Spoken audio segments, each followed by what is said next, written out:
Millionaire leaves pregnant wife for mistress, but she was hiding a secret that changes everything. In a quiet suburb of Charleston, the wealthy magnate James Blackwood seemed to have it all: a thriving business empire, a palatial home, and a beautiful wife named Caroline. Yet beneath the shimmering veneer of success lay a marriage teetering on the brink. In a single night, James shattered the illusion of their once perfect union when he confessed he was leaving Caroline for a stunning woman named Vanessa, his longtime mistress. Broken-hearted and blind-sided, Caroline braced herself for the fallout. Little did James know, however, that Vanessa was harboring a shocking secret, a hidden truth that would upend all their lives forever. Caroline Montgomery Blackwood was born into a modest family in Greenville, South Carolina. She was the daughter of a high school teacher and a retired nurse, both of whom instilled in her the values of compassion, integrity, and resilience. She carried these traits with her when she moved to Charleston in her early 20s, determined to make something of herself. That was when she first met James Blackwood, a man whose very presence could light up a room with sheer confidence. He was older, already wealthy from a series of real estate ventures that propelled him to local fame, and possessed a magnetic charm that drew Caroline in from the start. At the beginning of their relationship, Caroline found James's ambition intoxicating. He had a way of making the impossible seem easy, dreaming aloud of building an empire that would rival the biggest names in the country. In return, James found Caroline's warm spirit, an unwavering support, a welcome refuge from the cutthroat negotiations and corporate posturing he faced every day. They fit together like two puzzle pieces, one bold and visionary, the other empathetic and steadying. The synergy of their union was undeniable, and it didn't take long for them to marry in a lavish ceremony overlooking the harbor. Life after the wedding was a whirlwind of business deals and social galas. Caroline found herself the graceful hostess of James's many parties, forging connections with the city's elite. Yet beneath the glitter, she couldn't help but notice the toll that James's never-ending aspirations placed on their relationship. He traveled often. He came home later and later, or sometimes not at all. When Caroline confronted him, James would dismiss her concerns with a reassuring smile, telling her that every sacrifice was for their future. And for a while, that answer worked. Caroline trusted him, loved him enough to let her doubts remain unvoiced. Things began to shift when Caroline suspected James was becoming restless, his interest drifting. He started showing more signs of dissatisfaction at home, small criticisms, a certain impatience when she spoke about her day, a reluctance to talk about the future unless it involved business. Then there was his phone, which he guarded with an intensity that made Caroline's stomach churn with suspicion. Late-night texts, hushed phone calls, business trips extended for days without explanation, her mind buzzed with possibilities, each darker than the last. Caroline tried to talk to him, but each conversation ended in evasion. James would deflect with claims of new clients or last-minute negotiations that absolutely couldn't wait. He grew distant, almost cold, as if home life had lost its luster for him.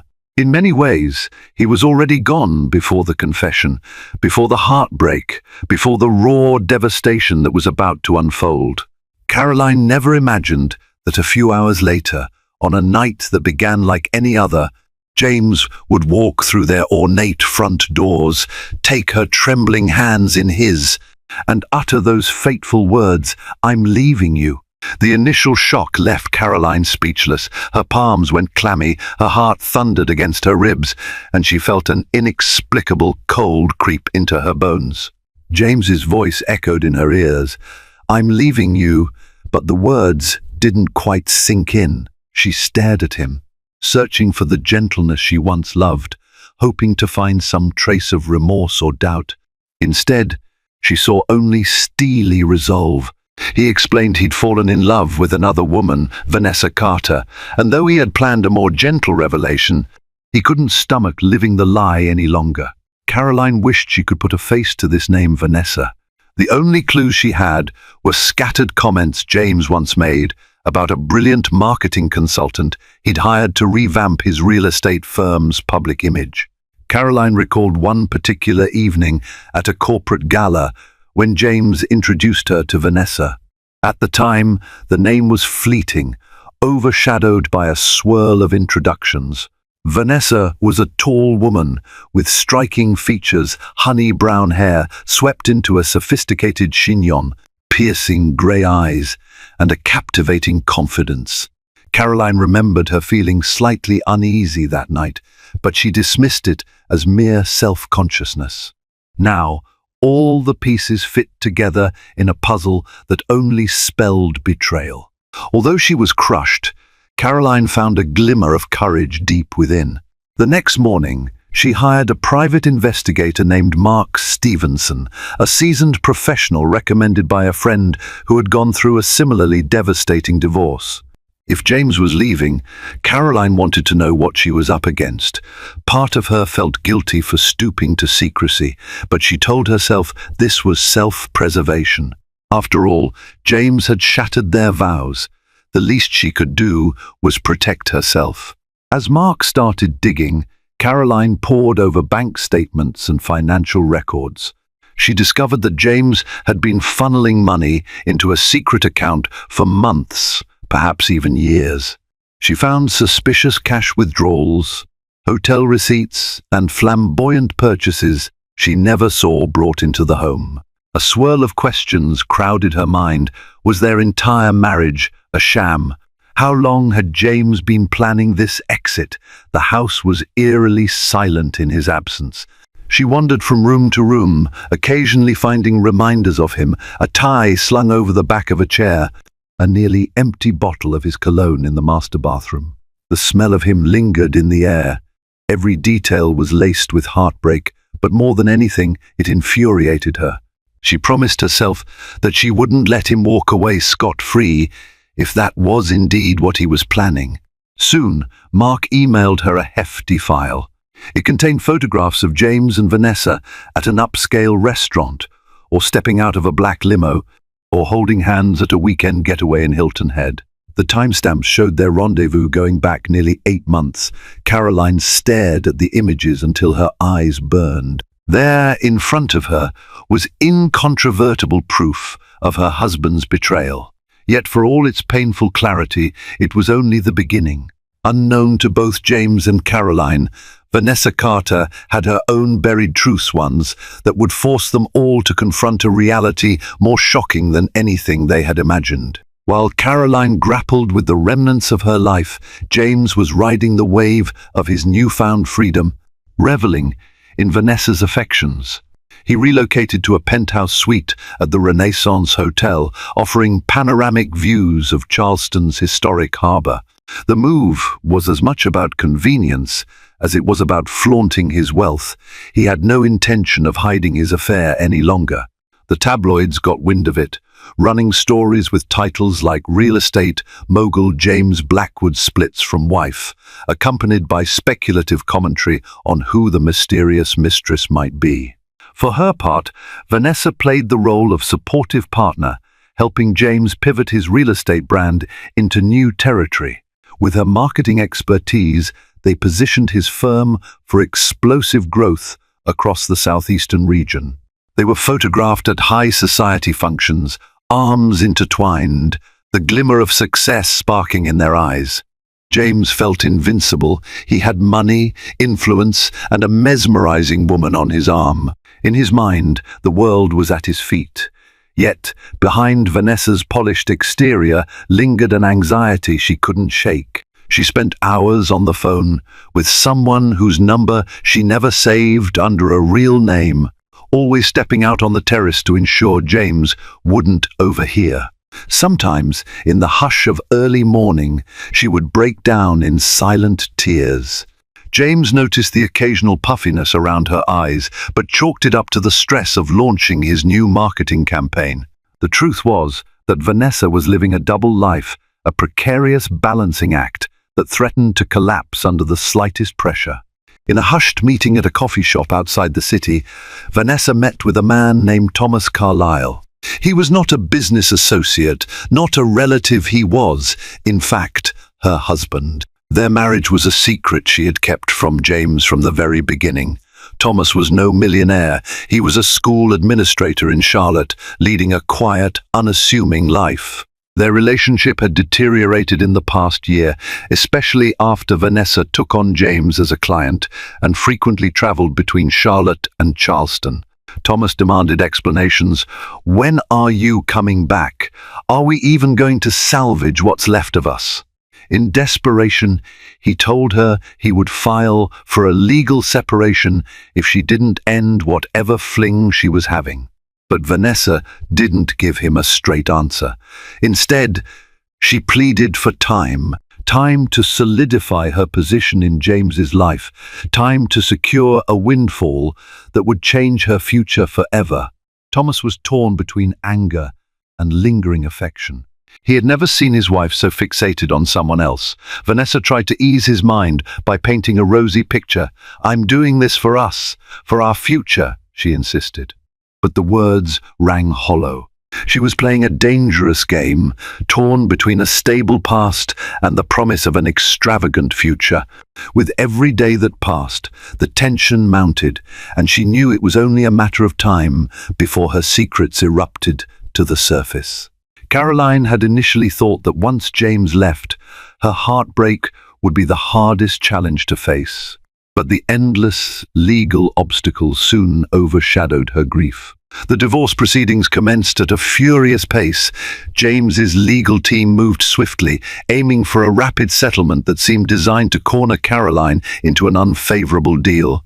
They proposed a lump sum payment with strict conditions, including gag orders that would prevent Caroline from discussing the affair publicly.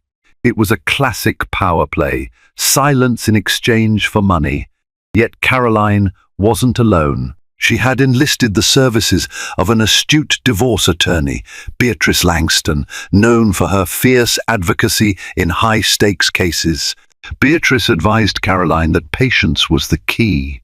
They would not accept any settlement that undermined Caroline's rights, especially after such a betrayal.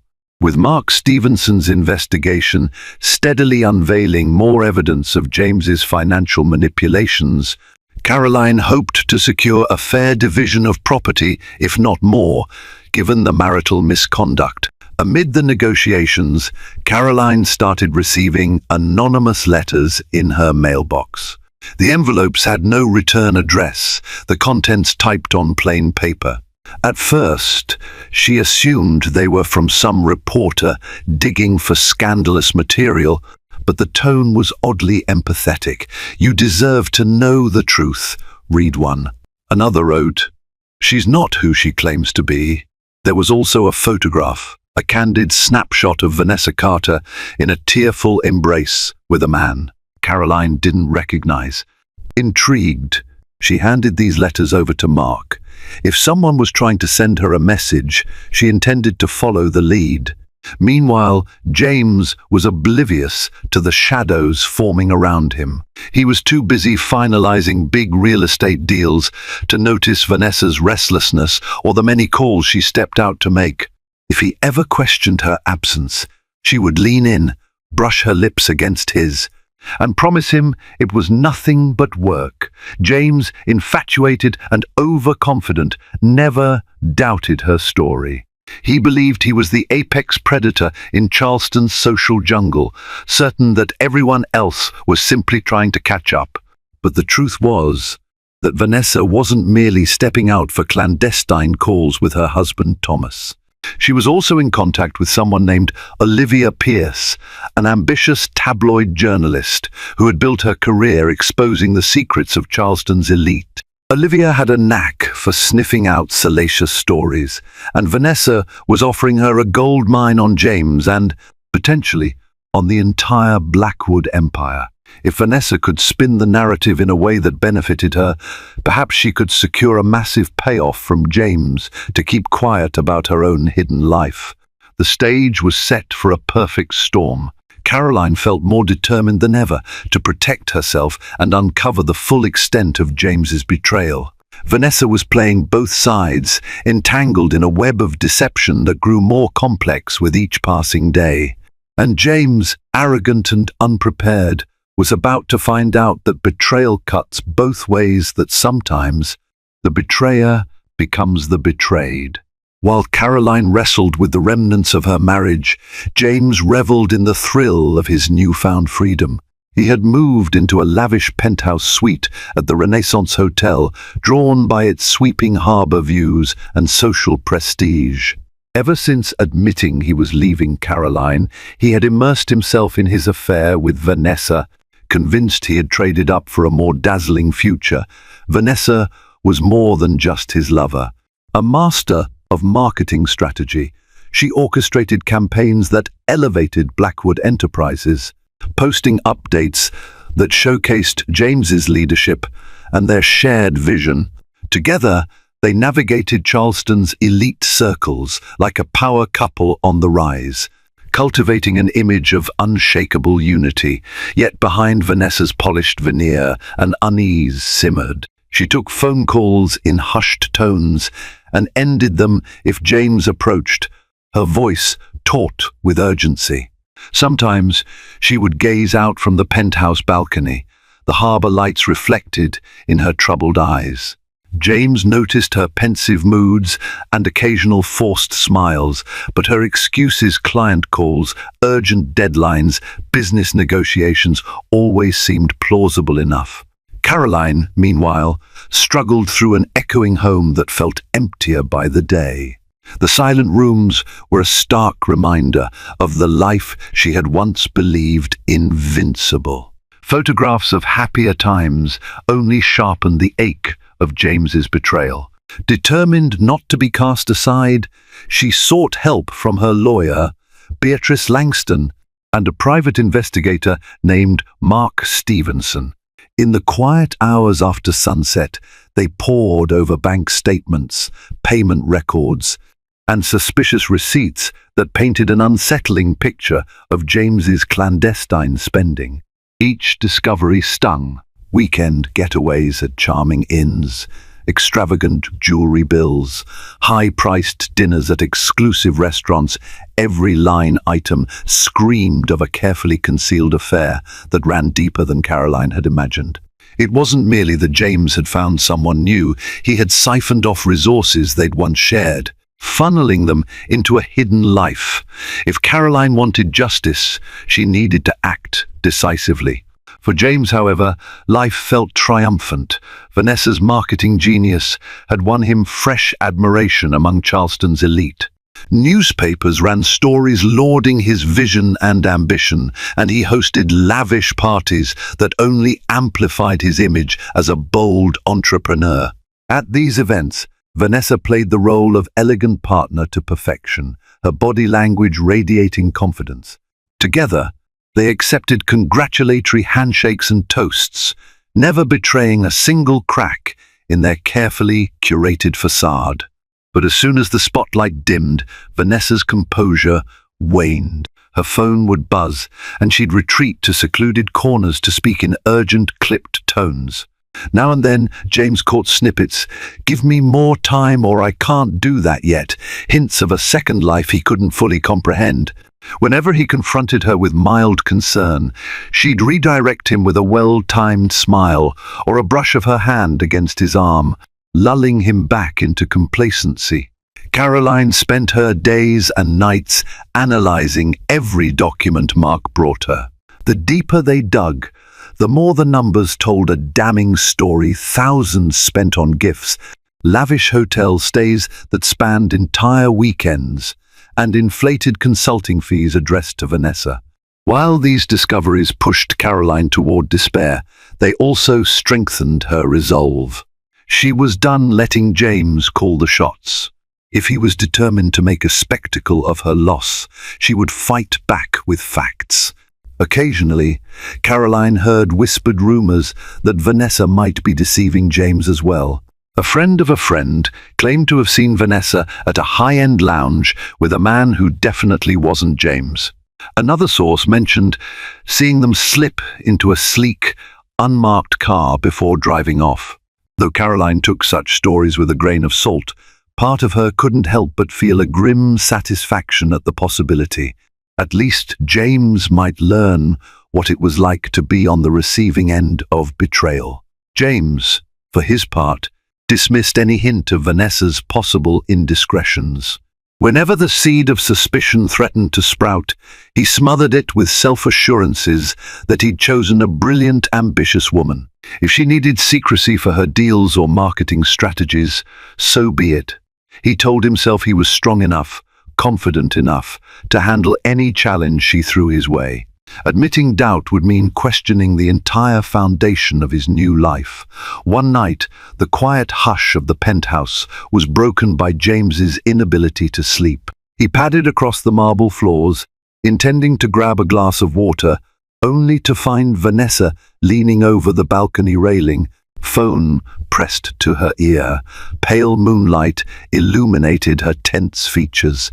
The moment she saw him, she ended the call, stammering about urgent business. James studied her face, a ripple of uncertainty flickering through him. But when she sank into his arms with an apologetic smile, he allowed himself to believe her. Meanwhile, Caroline took the final steps toward legal confrontation.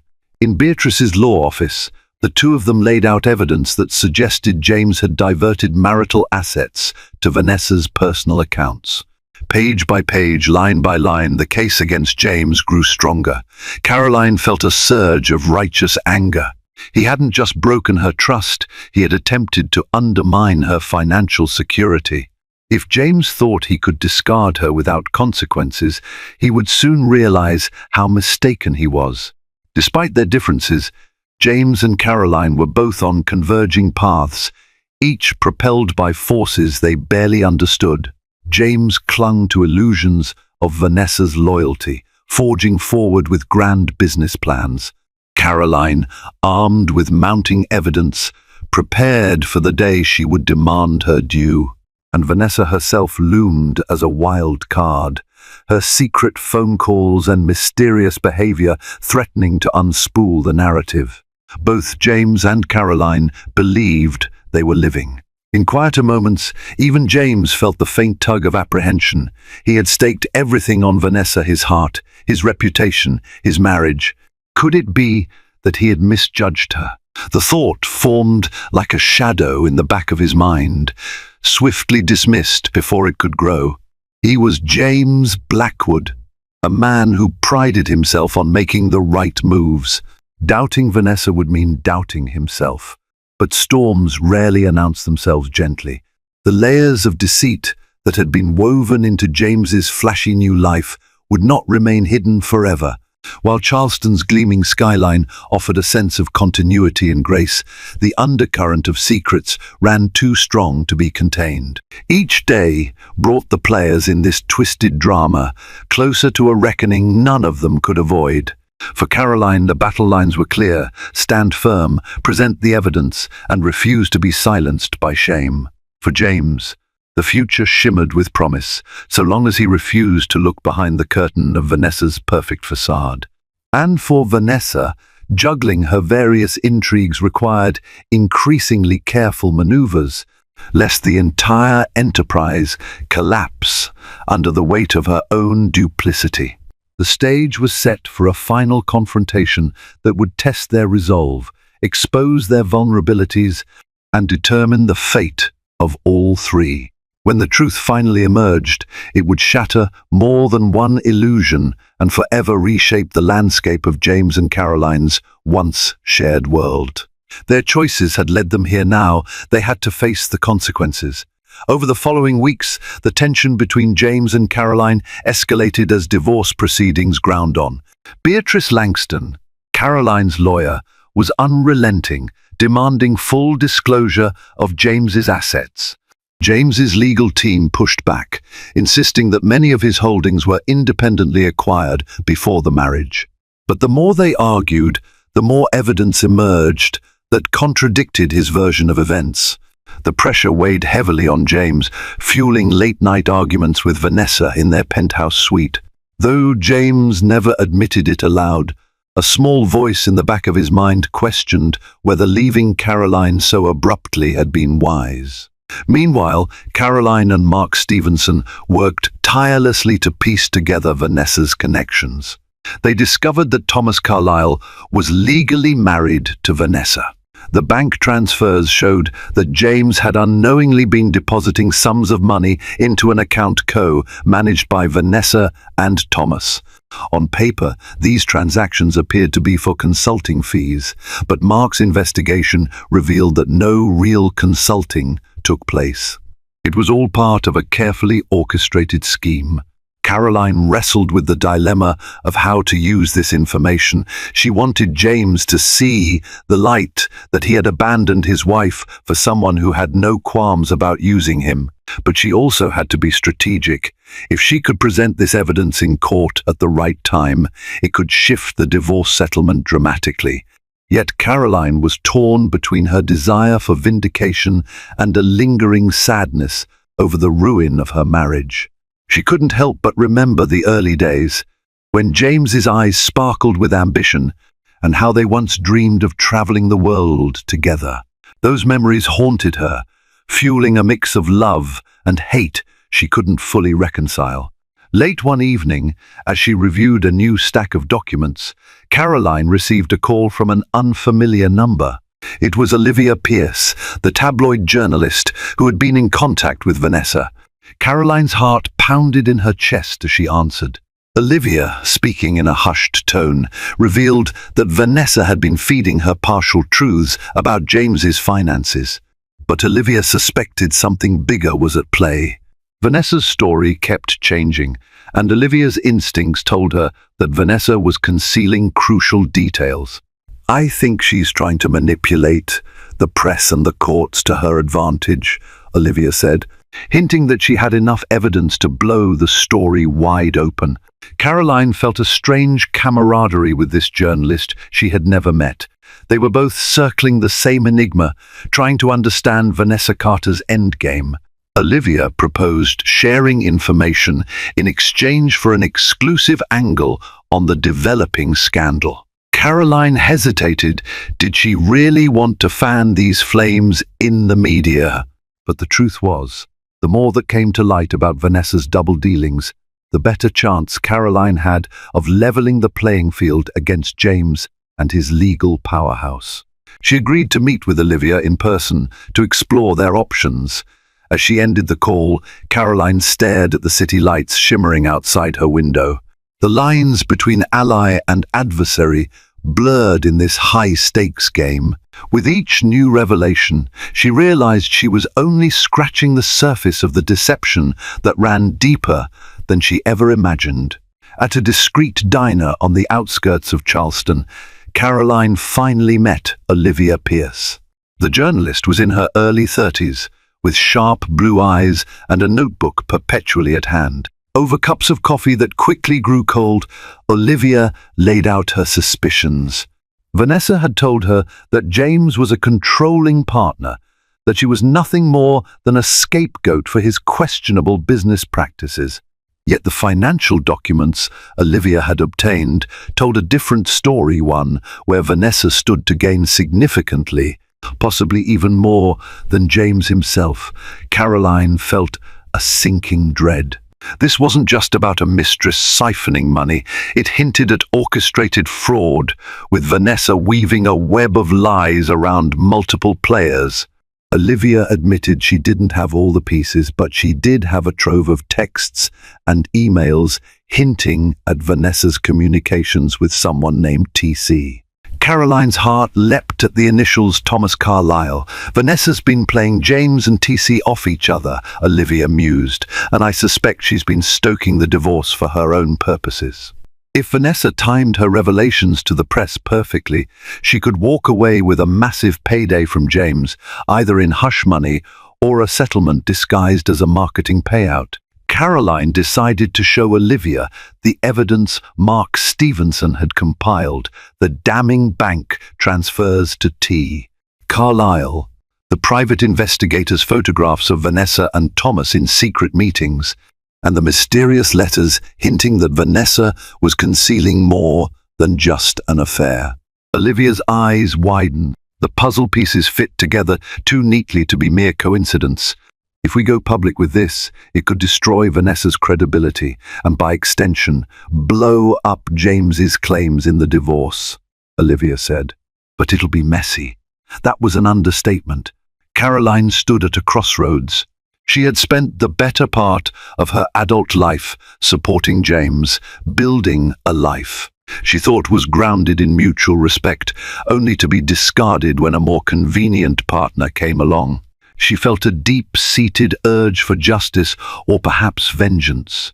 If she exposed Vanessa, James would be forced to confront the magnitude of his own betrayal.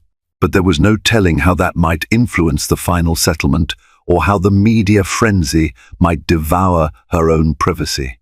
Still, Caroline found strength in the knowledge that she was not the one who had lied or schemed. She only wanted the truth. Before parting, Olivia handed Caroline a business card with a personal number scribbled on the back. "If you want to go on the record, call me," she said.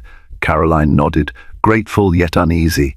She left the diner with a storm in her heart, uncertain of what her next move should be. That night, she paced in her living room, gazing at the framed photos of happier days with James. She wondered if exposing Vanessa would be a final severing of all ties, a point of no return that would erase any lingering sentiment she felt for her marriage. But perhaps that was precisely what she needed to end the chapter on a note of truth, no matter how painful, and find a path to reclaim her life from the wreckage. While Caroline wrestled with her moral quandary, James's life began to show the first real cracks. His real estate firm, Blackwood Enterprises, faced unexpected hiccups. A major investor pulled out of a lucrative development deal, citing unresolved legal complications. Rumors swirled that James's personal troubles were spilling into his business. To make matters worse, the tabloids had caught wind of his penthouse love nest and were questioning whether it was truly the fairy tale romance he and Vanessa portrayed. Vanessa, meanwhile, doubled down on her role as the doting partner in public. She organized a lavish fundraiser for James's new charitable venture, drumming up glowing press coverage. However, behind closed doors, their relationship grew tense. James sensed that Vanessa was hiding something. She would disappear for hours, return with a forced smile, and deflect his questions with vague excuses about client calls. In fleeting moments of introspection, James found himself missing Caroline, her straightforward warmth, the gentle way she would lay a hand on his shoulder, calming him after a stressful day. But he dismissed these thoughts as remnants of a past he'd already left behind. One afternoon, as James sat in his office scanning over land acquisition proposals, his secretary interrupted him. A man named Thomas Carlyle was in the lobby, insisting he had an urgent matter to discuss. James frowned. The name didn't register, but something about the man's persistence piqued his curiosity, and he agreed to see him. When Thomas stepped into the office, James was struck by the look of desperation in his eyes. Thomas introduced himself in a measured tone, though his voice trembled with suppressed anger. He told James he was Vanessa Carter's husband legally, on paper, a fact that no amount of spin could dismiss. James felt his world tilt. He stared at Thomas, trying to reconcile the words with the image. How was it possible that Vanessa could be married to someone else? The color drained from his face as Thomas revealed the entire story, how Vanessa had manipulated Thomas, stringing him along with promises that her relationship with James was just a short-term affair for financial gain. She needed capital, she claimed, to invest in a joint business venture that would eventually benefit both her and Thomas. Thomas provided proof, wedding certificates, text messages, and even letters from Vanessa promising him a share of the money once she secured enough from James. A storm of emotions raged inside James. Anger, betrayal, humiliation. He felt the bitter irony of his situation. He had left his wife for a woman who was, herself, entangled in another marriage. Worse yet, he realized he might have been the pawn in Vanessa's grand plan. All his money, the lavish gifts, the marketing contracts, had it all been to line her pockets?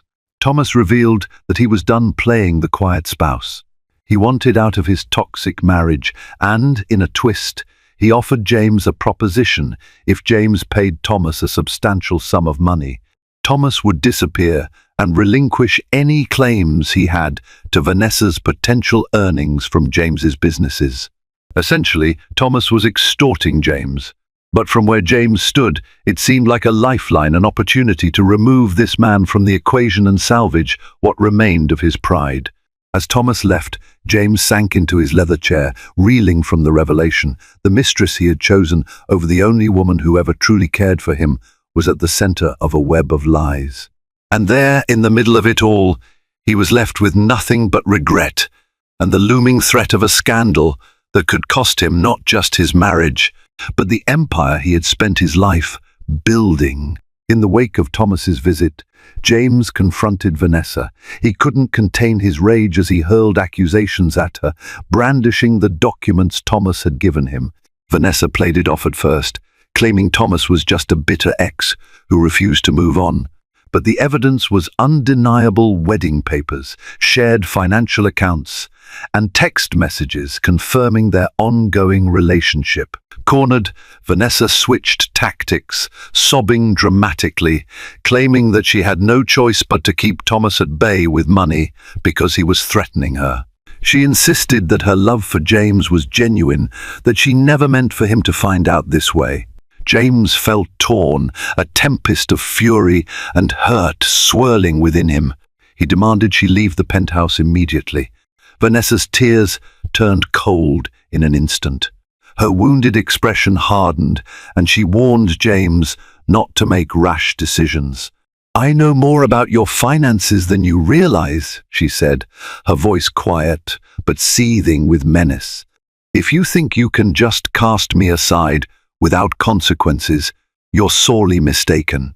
In that moment, James realized the precarious position he was in. Vanessa had access to confidential information about his upcoming deals, his partnerships, and potentially damaging details that could harm his reputation if made public.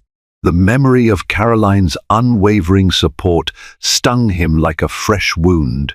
He had cast aside the one person who truly had his back for a woman who threatened to ruin him if she didn't get her way. When Vanessa finally gathered her things and left, James stood alone in the penthouse. The city lights flickered through the panoramic windows, mocking him. He thought back to the day he told Caroline he was leaving her. His arrogance had blinded him to the reality that sometimes the allure of something new can mask a darker agenda. For the first time, he felt genuine remorse for breaking Caroline's heart and for his own foolishness. That night, James's phone buzzed with a call from his lawyer, alerting him to new motions filed by Caroline's legal team, requesting a thorough forensic audit of his finances. Panic set in. He knew that this audit could also expose any dubious transactions made under Vanessa's guidance. Moreover, the media was starting to smell blood. Gossip columns were leaking details about Vanessa's sudden move out of James's penthouse, speculating that the new power couple was already on the rocks. Meanwhile, Caroline found a surprising sense of calm in the chaos. The revelations about Vanessa validated her instincts. James's mistress was not simply a woman in love, but a conniving manipulator. Caroline didn't revel in James's downfall, but she recognized it as the bitter fruit of his own choices. She kept in close contact with Mark Stevenson and Olivia Pierce, providing them with the materials they needed to expose the entire fiasco if necessary. Unbeknownst to all, Vanessa had not played her last card. She was meeting with lawyers of her own, plotting a strategy to come out on top, financially and reputationally. She had a trove of documents that could tarnish James's name and even implicate him in questionable business dealings. If she leveraged them correctly, she could still secure an enormous settlement, or at least blackmail her way into riches. In the shadows of Charleston's gleaming skyline, the final act of betrayal was about to unfold. The atmosphere in the Charleston courthouse crackled with tension when James, Caroline, and their respective legal teams convened for a major divorce hearing. Reporters hovered outside the tall wooden doors, hoping to catch a glimpse of the estranged couple. Rumors ran rampant. Would James attempt to reconcile? Had Caroline uncovered more of his shady dealings? Was Vanessa going to make an appearance, or would she remain a spectre looming over the proceedings? Caroline was nervous, yet she carried herself with quiet determination, wearing a tailored navy suit. By her side, Beatrice Langston stood poised, a calm but formidable presence who had orchestrated an airtight case against James's claims. On the opposite side of the courtroom, James appeared haggard. Dark circles rimmed his eyes, and the once unshakable confidence he wore like armor had diminished into grim resolve. When the proceedings began, Caroline's team presented evidence of James's financial misconduct. Documents highlighted suspicious transfers, shell corporations, and accounts linked to Vanessa Carter. Although not illegal on their own, these transactions raised enough red flags to cast doubt on James's narrative of a fair and amicable separation. Tensions escalated when Caroline's lawyer questioned James on the stand, asking if he was aware that Vanessa Carter was legally married to another man during their affair. James's jaw tightened, and his gaze flickered to the spectators, aware that the entire room was witnessing his humiliation. A turning point came when a sudden commotion at the rear of the courtroom caused heads to turn. In strode Vanessa Carter, wearing a crisp blazer and pencil skirt, her posture impeccably straight. She marched forward, her own attorney trailing behind, and requested to address the court. Shockwaves rippled through the gallery. No one had anticipated her appearance, least of all James. Vanessa began by presenting herself as a victim of circumstance, claiming that she had fallen in love with James while estranged from her husband, Thomas Carlyle. She admitted she kept her marriage a secret, but only because she feared Thomas's reaction. As she spoke, however, her tone shifted from self-pity to accusation. She alleged that James had pressured her into funneling money for tax purposes and that she was merely following his orders. She dropped hints of white-collar crimes, insinuating that James had used her to launder funds for shady deals. James erupted, calling Vanessa a liar. He insisted she orchestrated everything to siphon money from him, brandishing text messages that demonstrated her manipulative tactics. The courtroom devolved into pandemonium. Lawyers argued back and forth, the judge hounded by demands to either strike Vanessa's testimony or consider new evidence. In the midst of this chaos, Caroline sat, stunned at the spectacle unfolding before her. She realized that the man she had once loved was now tangled in an ever-widening net of deceit, fighting for his professional survival even more than his personal redemption. When the judge finally restored order, he ruled that more investigation was needed regarding the financial accusations. He announced a postponement of the ruling on the divorce settlement, giving both parties time to review the new allegations. A wave of exhaustion swept through Caroline. She had hoped this hearing would move her closer to closure. Instead, it ended in an explosive escalation, with Vanessa now threatening to bring James down alongside her if it suited her agenda. In the days that followed, the media had a field day dissecting every dramatic moment of the courthouse clash. Olivia Pierce's tabloid ran the headline, "Millionaire betrayed by Mistress, fraud allegations rock James Blackwood." Public opinion began to shift. Once seen as the archetypal wealthy philanderer who callously left his devoted wife, James was now painted as both a perpetrator and a possible victim of financial deceit. Caroline kept her distance from the swirling storm. She retreated to the modest home she grew up in, visiting her parents who still lived in Greenville. Sitting in her childhood bedroom, she gazed at old photographs, memories of simpler times. She felt a strange mix of relief and heartbreak. Relief that she was no longer trapped in James's web of ambition, heartbreak at how thoroughly their once promising love had deteriorated. Surrounded by her parents' quiet support, she took time to reflect on how she would move forward once the legal dust finally settled. Meanwhile, James was in free fall. Investors grew wary of his leadership.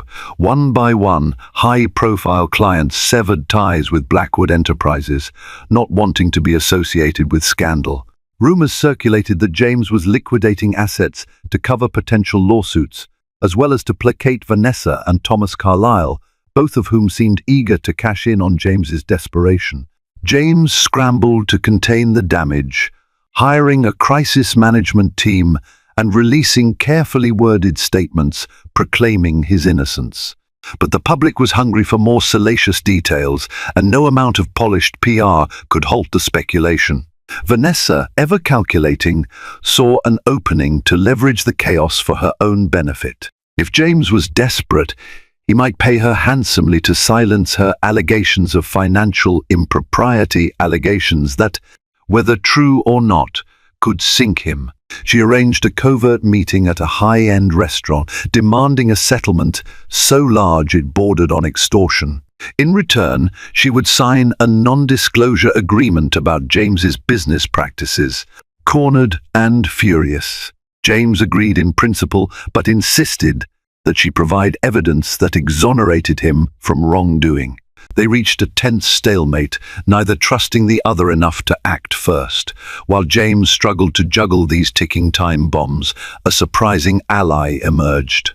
Thomas Carlyle, newly emboldened, decided to meet privately with Caroline. He hoped to come clean about Vanessa's manipulations, to share any information that might strengthen Caroline's legal position against James, and by extension, cut off Vanessa's primary source of funding. They met in the same diner where Caroline had first spoken with Olivia Pierce. Over coffee, Thomas detailed how Vanessa bragged about taking James for a ride. She had told Thomas she would squeeze James dry, then disappear with the money.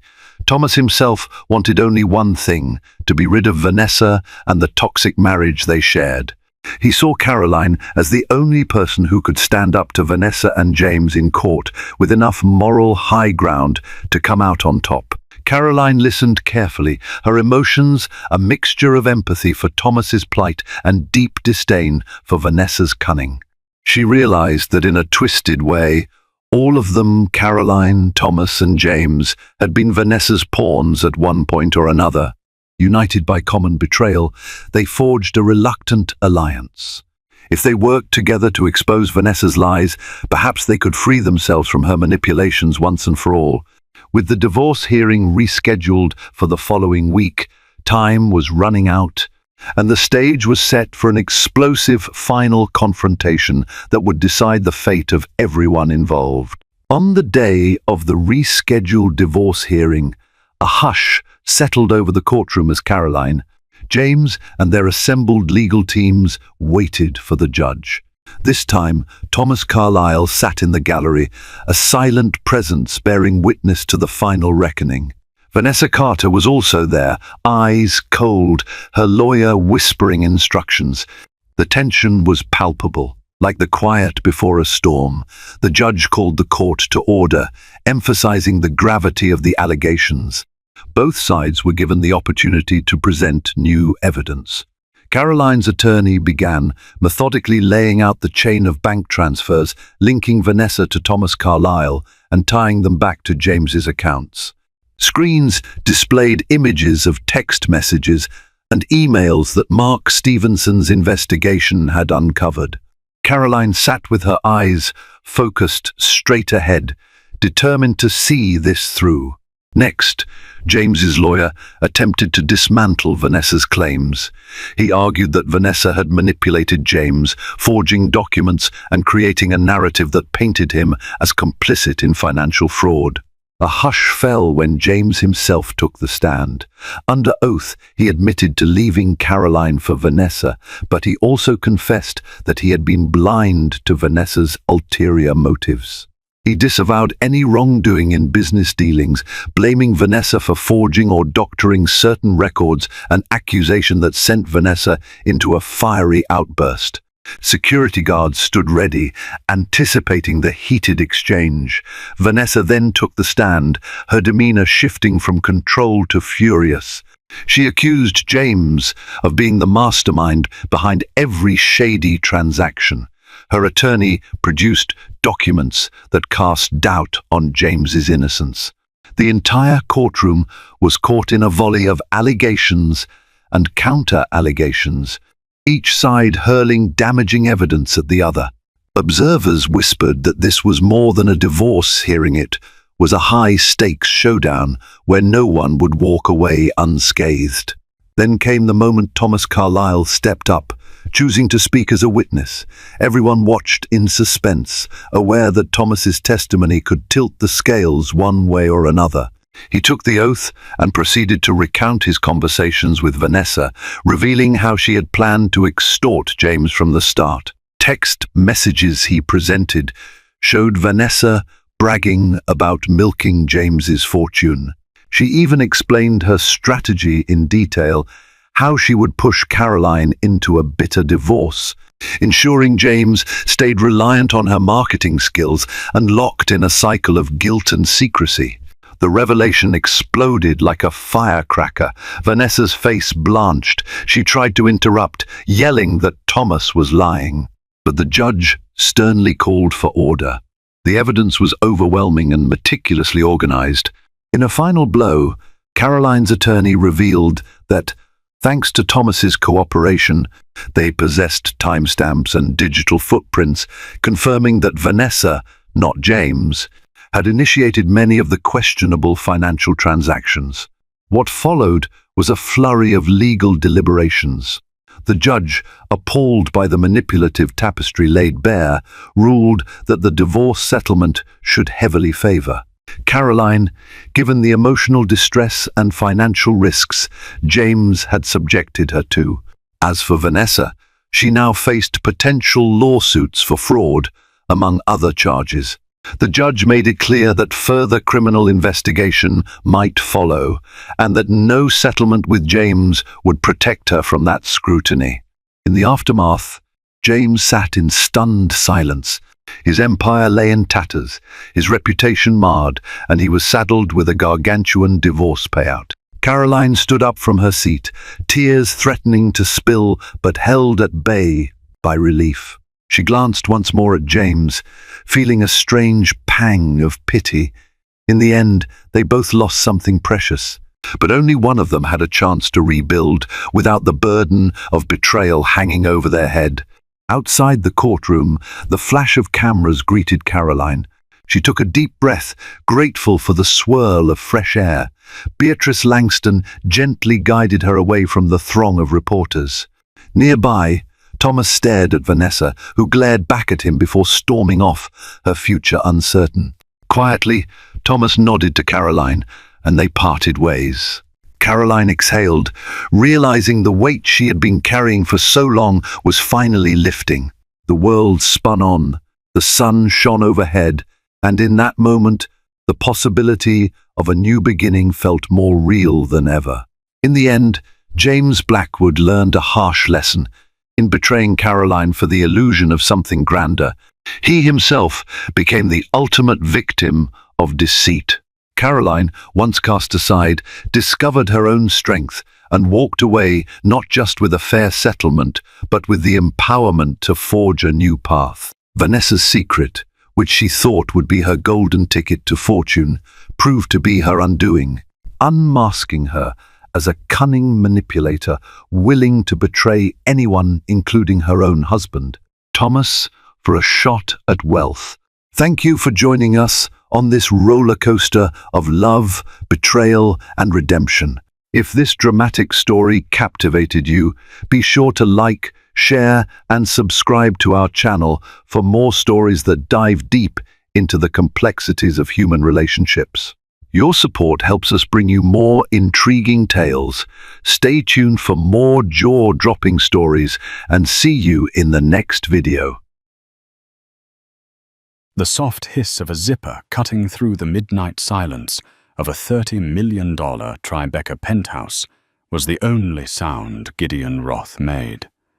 He moved like a ghost in his own home, past the Murano glass sculptures and the Jean-Michel Basquiat painting that hung in the foyer. In the master bedroom, illuminated only by the cold blue glow of the city, outside his wife Naomi slept, her body curled around the precious new life growing within her. Their son was the picture of peaceful trust, a trust Gideon was about to detonate. He wouldn't even leave a note. Notes were for sentimental fools.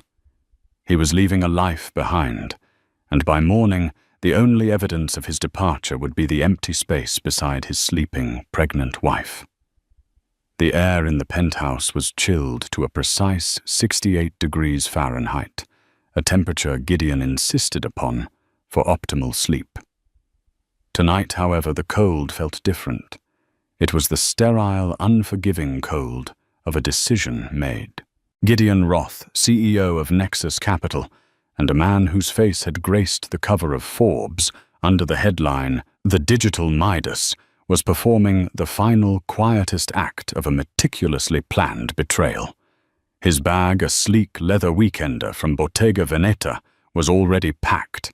It sat by the door of his cavernous walk-in closet, filled not with the bespoke Brioni suits he wore to command boardrooms, but with the casual expensive linens of a man disappearing to paradise. A Patek Philippe watch with a dual time zone function, a gift from Naomi for their 3rd anniversary, was already strapped to his wrist. One time zone was set to New York, the other was already set for the Leeward Islands. He paused at the bedroom door, his hand hovering over the cool brass handle. A flicker of something guilt, perhaps, or a vestige of the man he used to be made him look back. Naomi shifted in her sleep, a soft murmur escaping her lips. Her hand rested protectively on the swell of her belly, now 7 months along. They had been ecstatic at the ultrasound just last week, watching the tiny, thrumming heartbeat of their son. They'd already named him Leo. Gideon had held her hand, his eyes misty, and sworn he'd never felt a love so profound. It was a flawless performance. The memory should have paralyzed him. Instead, it was gasoline on the fire of his desperation. That life, the one of impending fatherhood, of PTA meetings and suburban obligations, felt like a gilded cage closing in on him. Naomi, with her gentle strength, her unwavering belief in him, her perfect pedigree and social grace, had become the beautiful, unknowing warden. He felt suffocated by the sheer, unblemished goodness of it all. He craved chaos. He craved the thrilling, selfish pulse of a life lived for no one but himself. And that pulse had a name: Kendra Lowell. His phone buzzed silently in his pocket, a single vibration he had programmed just for her. Wheels up in 45. The driver is at the corner of Greenwich and Nan Moore. Kendra. She was everything Naomi was not. Ambitious, sharp-edged, and utterly unsentimental. A PR executive from a rival firm, she had met Gideon at a tech gala 6 months ago. Their affair had started with clandestine lunches at forgotten downtown bistros and escalated to stolen weekends in the Hamptons while Naomi visited her parents in Connecticut. With Kendra, he wasn't a future father or a husband. He was just Gideon, a powerful, desired man. She didn't want a family.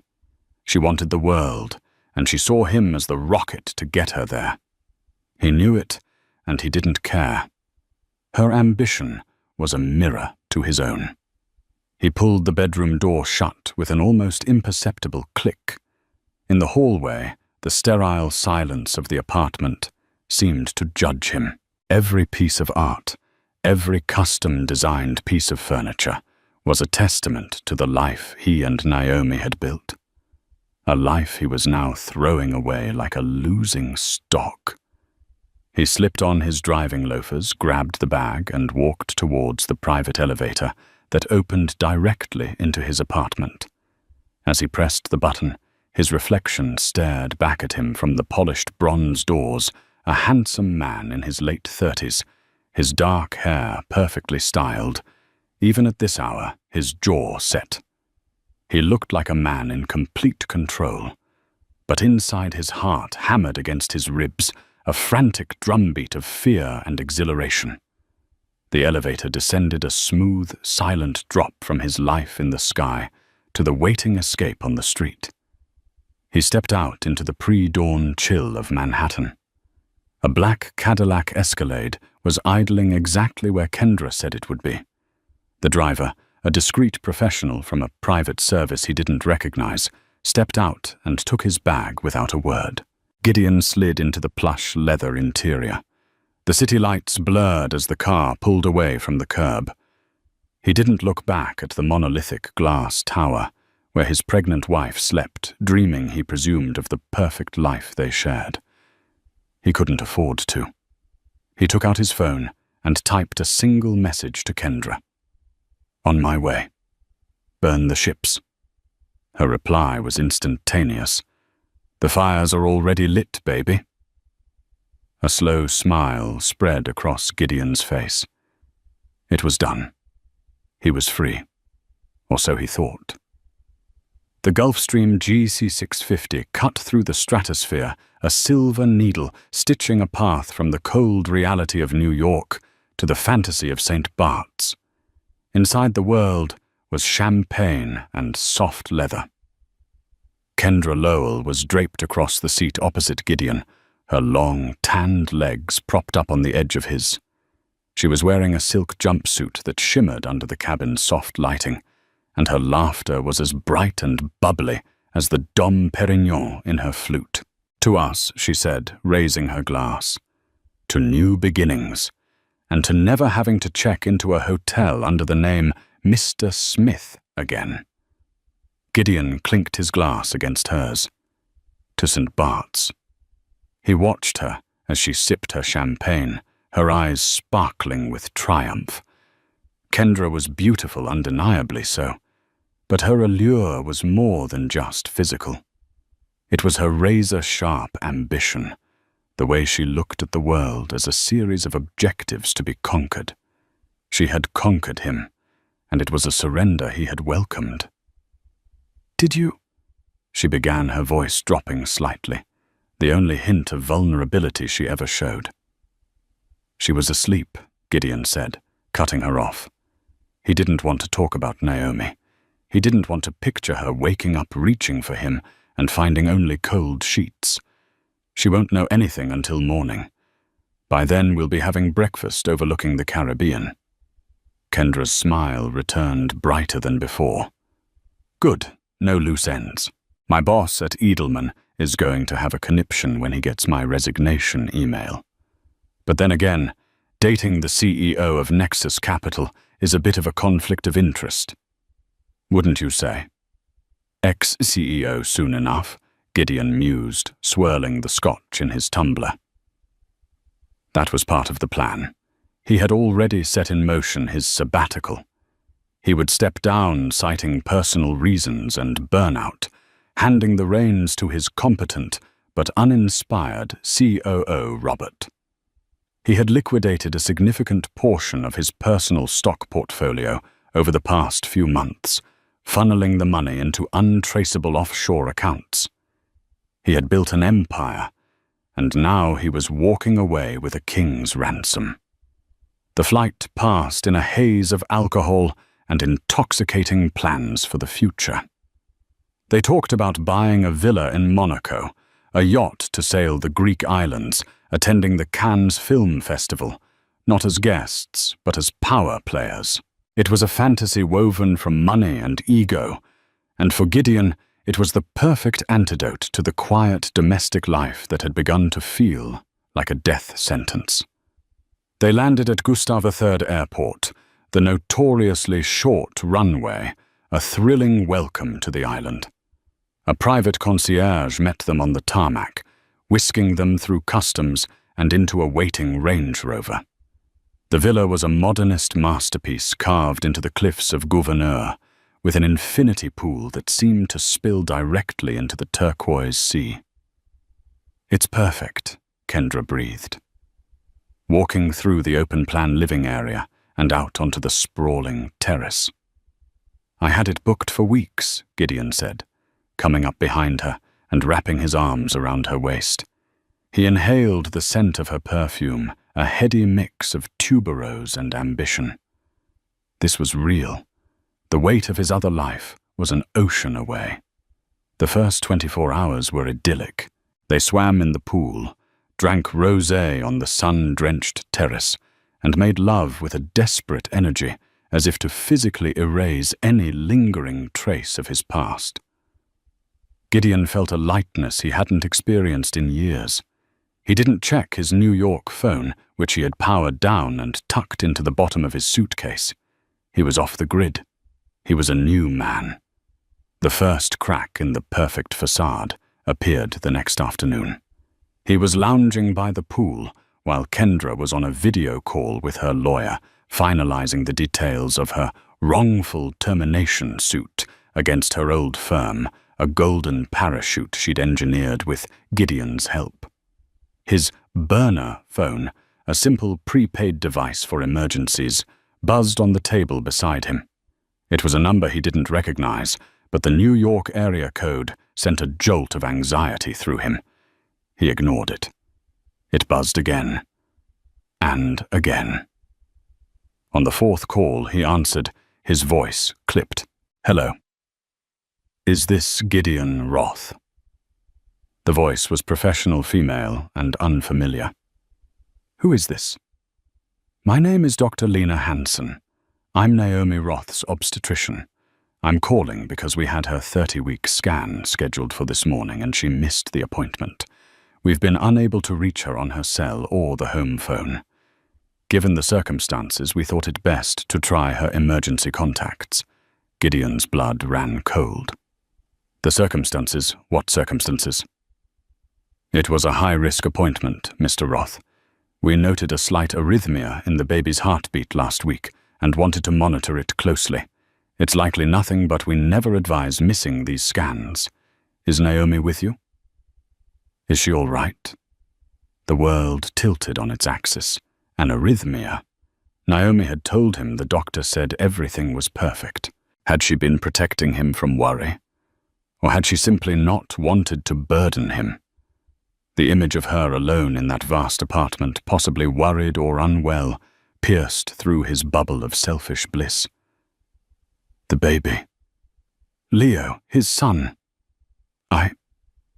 I'm not with her, he stammered. "I'm traveling for work." The lie tasted like ash in his mouth. "I'll try and reach her right away." He hung up his hand, trembling. He tried Naomi's number from his burner phone. It went straight to voicemail. Her inbox was full. He tried the landline. It rang and rang until the automated operator took over. Panic began to claw at his throat. What if something was wrong? What if she'd woken up?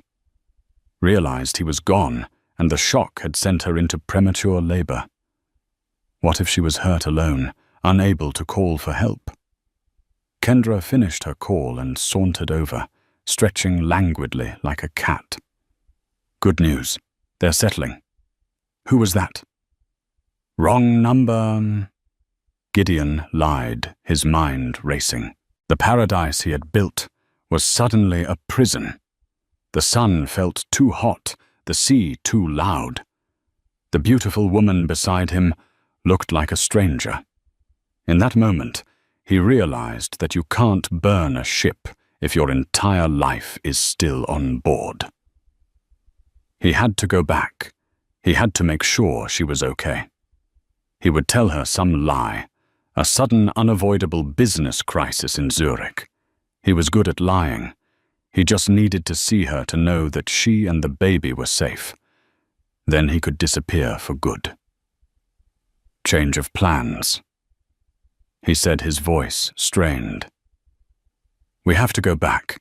There's an emergency at the company. Kendra's face fell. Her perfect smile replaced by a mask of petulant disbelief. What Gideon know? You said you were done. We just got here. It's non-negotiable, he said, his tone leaving no room for argument. He was already on the phone with the aviation charter, his voice all command and authority again. I need my jet fueled and ready for departure. Destination Teterboro, immediately. The escape was over. He was flying back into the storm, completely unaware that the storm was not what he thought it was. It was not a medical emergency or a heartbroken wife. It was something far colder, far more calculated, and it was waiting for him patiently in his home office. The sun rose over Manhattan, casting long shadows between the skyscrapers. In the Roths' penthouse, the morning light streamed through the floor-to-ceiling windows, illuminating dust motes dancing in the silent air. The bed, an acre of white Egyptian cotton, was empty on one side. The indentation of Gideon's head was still faintly visible on his pillow. Naomi Roth did not wake with a start. She did not wake with a gasp or a frantic search for the man who was supposed to be beside her. She awoke slowly, calmly at her usual time of 6:30 a.m., as the internal clock of her pregnancy had dictated for months. She lay still for a moment, feeling the gentle flutter of her son kicking beneath her ribs. She smiled a genuine, private smile. "Good morning, Leo," she whispered to her belly. Then, with a resolve that was as quiet and profound as the sunrise itself, she sat up. She looked at the empty side of the bed. She noted the missing weekender bag from Gideon's closet, the space on his valet tray where his Patek Philippe watch usually sat. There was no panic, no tears, just a deep, cold sense of confirmation. For a woman who looked the part of a pampered socialite, Naomi possessed a mind like a steel trap. Before she was Mrs. Gideon Roth, she was Naomi Prescott, a rising star in the world of forensic accounting. She had worked for Deloitte, specializing in uncovering complex financial fraud within multinational corporations. She could follow a single dollar through a labyrinth of shell companies, offshore accounts, and fraudulent invoices. She noticed patterns others missed. She was trained to see the truth buried beneath layers of deception. She had resigned after marrying Gideon, eager to embrace a new life.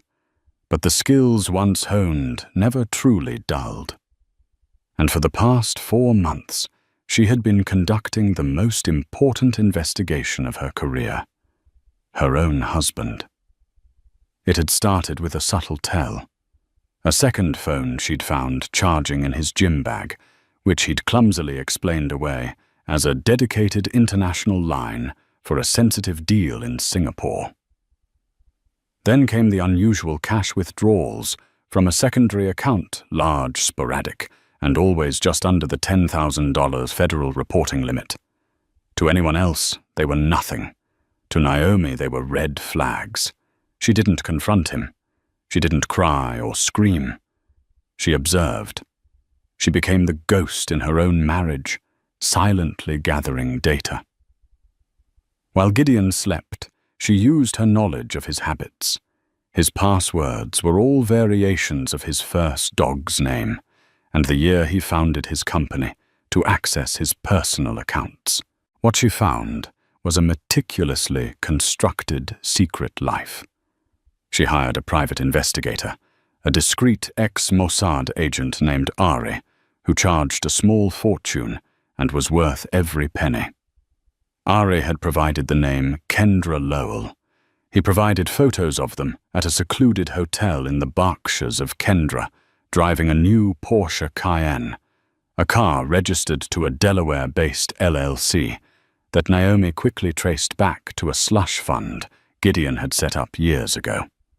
But the real evidence, the kind that truly mattered, she found herself.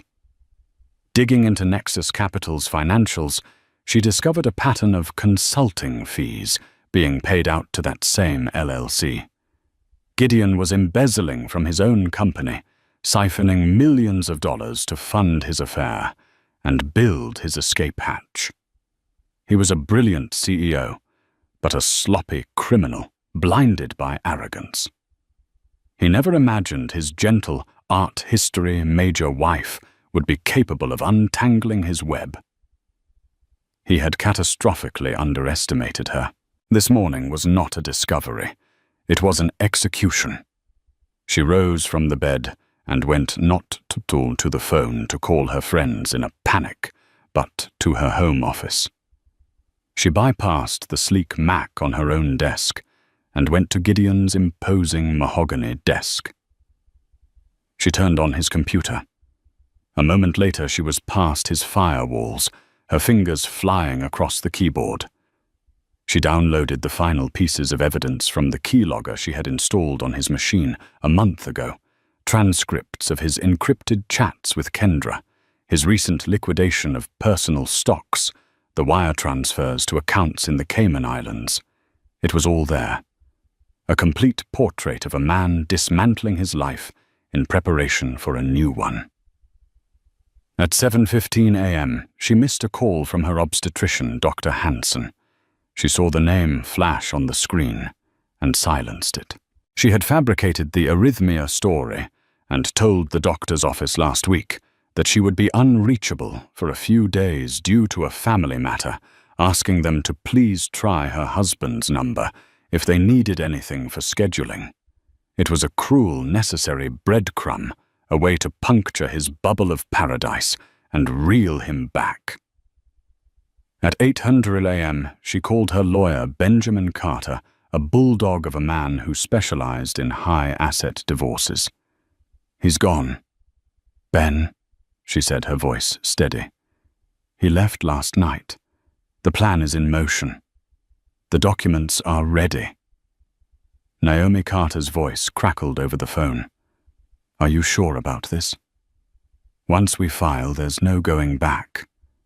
"I've been sure for months," she said. She looked around the opulent penthouse at the life Gideon had bought, a life he thought defined her. He thinks he was escaping a cage. He has no idea he just walked into a trap. She spent the rest of the day in a state of hyper-focused calm. She ate a healthy breakfast for the baby. She did her prenatal yoga.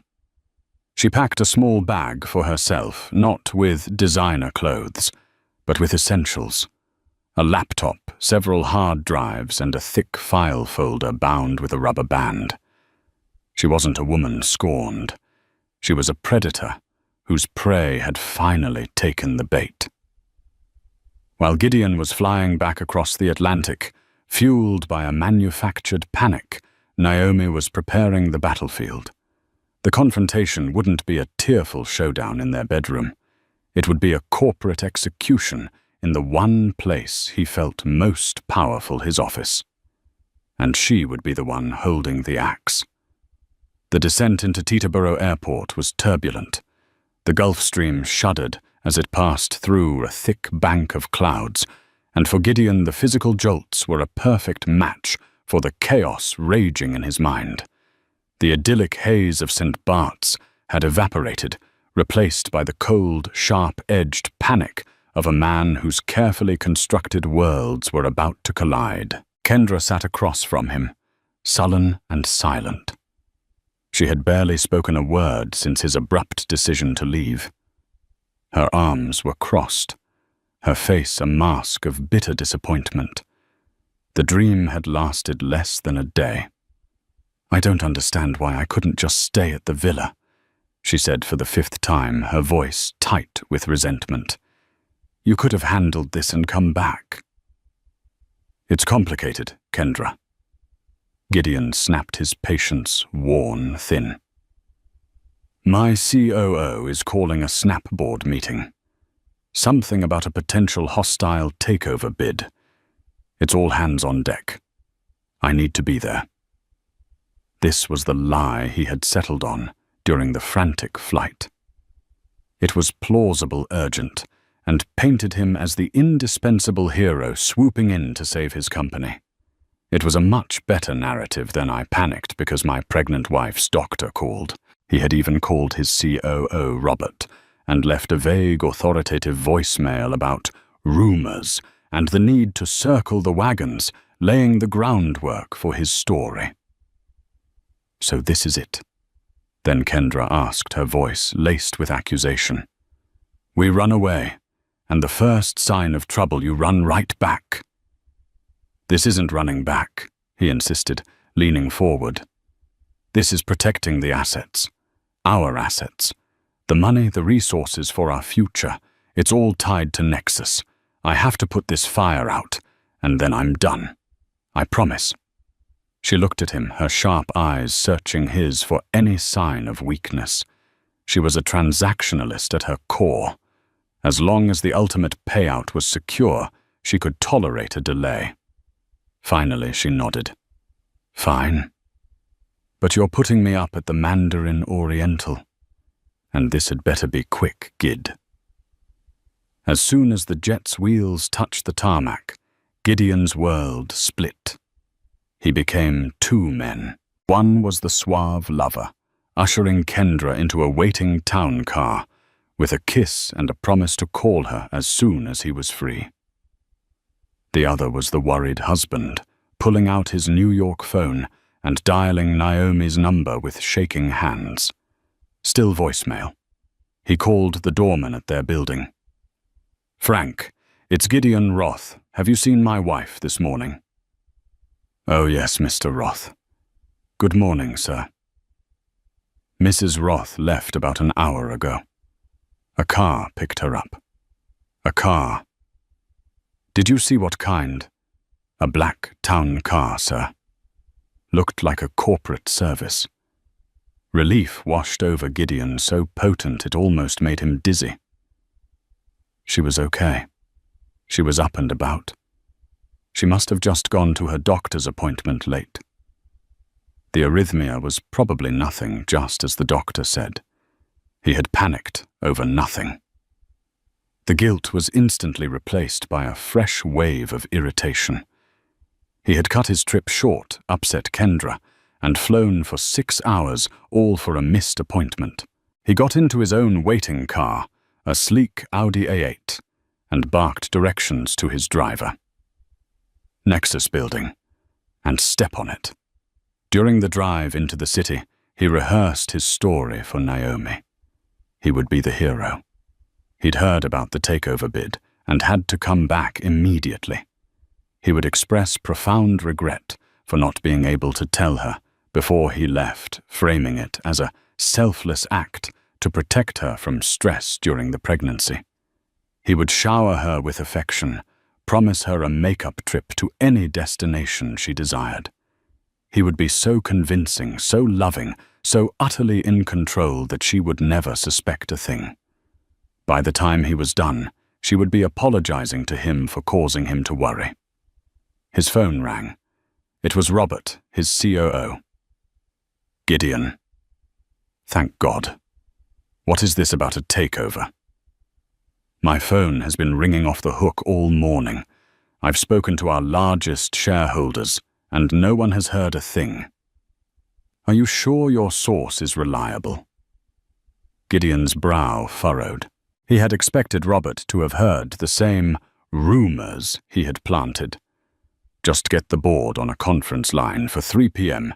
We need to present a united front, he blustered, trying to maintain control of the narrative. The board is already here, Gideon. They're waiting for you in the main conference room. They've been here for an hour. What, why? There was a pause on the other end of the line. Robert's voice, when it came back, was strained and formal. They called the meeting Gideon, not me. They said it was urgent.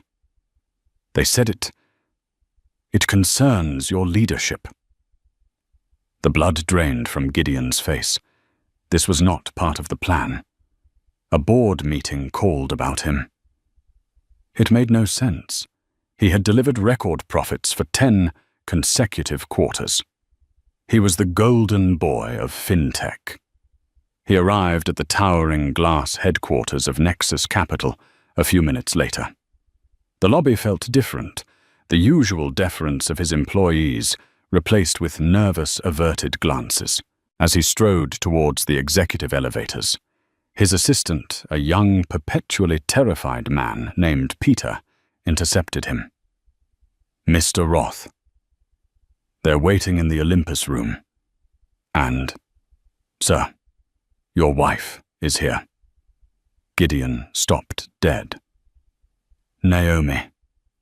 Here." Why, Peter swallowed hard. "She's with them, sir, in the conference room. She asked me to give you this when you arrived." Peter handed him a single sealed manila envelope. Gideon's name was written on the front in Naomi's elegant, familiar script. His heart began to hammer against his ribs, a frantic, trapped bird. This was wrong. All of it was terribly, horribly wrong. He tore open the envelope. Inside was not a letter. It was a single, glossy photograph. It was a picture of the villa in Gouverneur, the one he and Kendra had just left. It was taken from a distance with a telephoto lens, but the image was crystal clear. Two figures stood on the terrace, champagne glasses in hand, their heads close together in a conspiratorial toast. Gideon and Kendra. The photo was time-stamped. Yesterday. 4:17 p.m. Eastern Standard Time. The carefully constructed walls of his lies crumbled into dust. She knew. While he was basking in the sun, she knew. While he was flying back, panicking about her health, she knew. The doctor's call, the missed appointment. It was all a trap. He looked up from the photo, his eyes wide with a dawning, sickening horror. He was not the predator returning to his den. He was the prey walking blindly into the abattoir. And his quiet, gentle, pregnant wife was the one holding the butcher's knife. The Olympus room was on the 80th floor, a glass-walled sanctuary reserved for the most critical meetings of Nexus Capital. It boasted a panoramic view of New York City, a vista that had always made Gideon feel like a king surveying his domain. Today it felt like he was walking the plank. He pushed open the heavy glass doors and stepped inside. The air was thick with a tense, funereal silence. The entire board of directors was there 6 men and 2 women who owed their considerable wealth to his vision.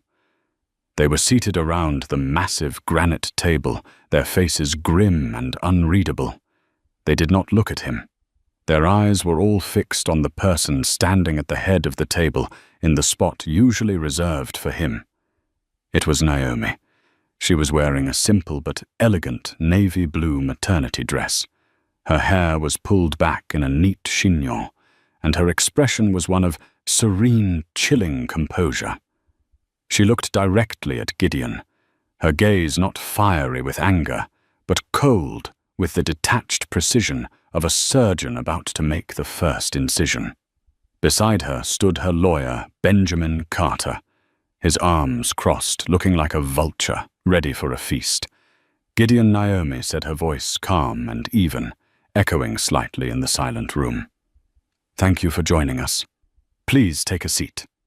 She gestured to the single empty chair directly opposite her. It felt less like an invitation and more like a defendant being directed to the stand. He walked to the chair. On legs that felt like lead, the photograph still clutched in his hand. He dropped into the seat, his eyes darting from Naomi to the stone-faced board members. "Naomi, What is this? He began, trying to inject a tone of bewildered authority into his voice. What's going on? Robert said something about a board meeting. This is not a board meeting, Gideon. Naomi interrupted, her voice cutting through his bluff. It's an intervention, or perhaps more accurately, a receivership. From a leather portfolio in front of her, she slid a thick, spiral-bound document across the granite table. It stopped directly in front of him. The cover read, Project Nightingale, an internal audit of the CEO's discretionary accounts. Project Nightingale. He whispered, his mouth suddenly dry. It's what they call the person who sings. Naomi said, a flicker of something almost pitying in her eyes. I thought it was appropriate. I suggest you open it. His hands trembled as he opened the report.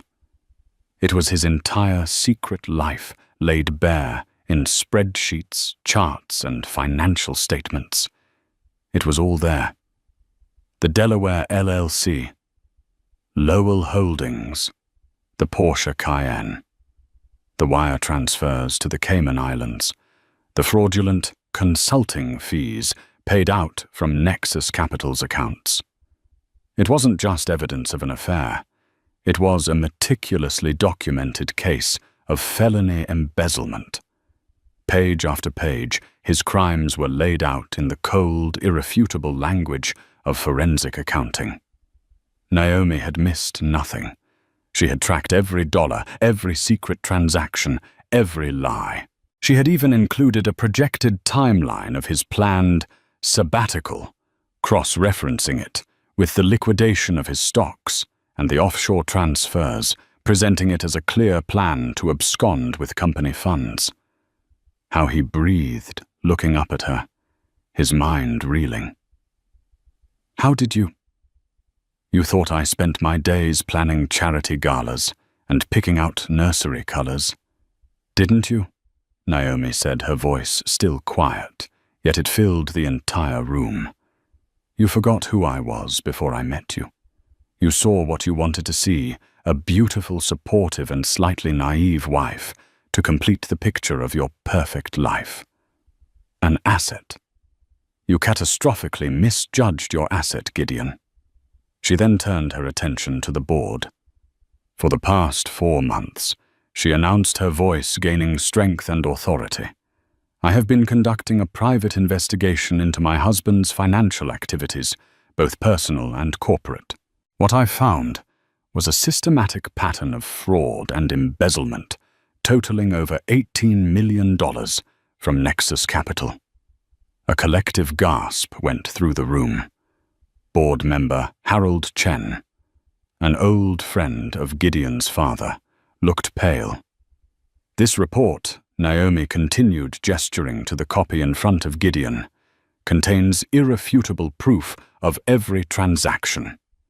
Bank records, wire confirmations, shell company registrations, and sworn affidavits from the private investigators I employed. Everything you need to remove him for cause is in there.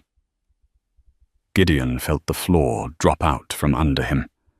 This wasn't a divorce negotiation. This was a corporate coup. She had him cornered not as a cheating husband, but as a criminal. Naomi, please, he pleaded, his arrogance shattering, replaced by raw, desperate fear. We can talk about this, privately. We're long past private conversations. Gideon, she said. She then delivered the killing blow. I have, however, prepared a solution that avoids this becoming a public spectacle.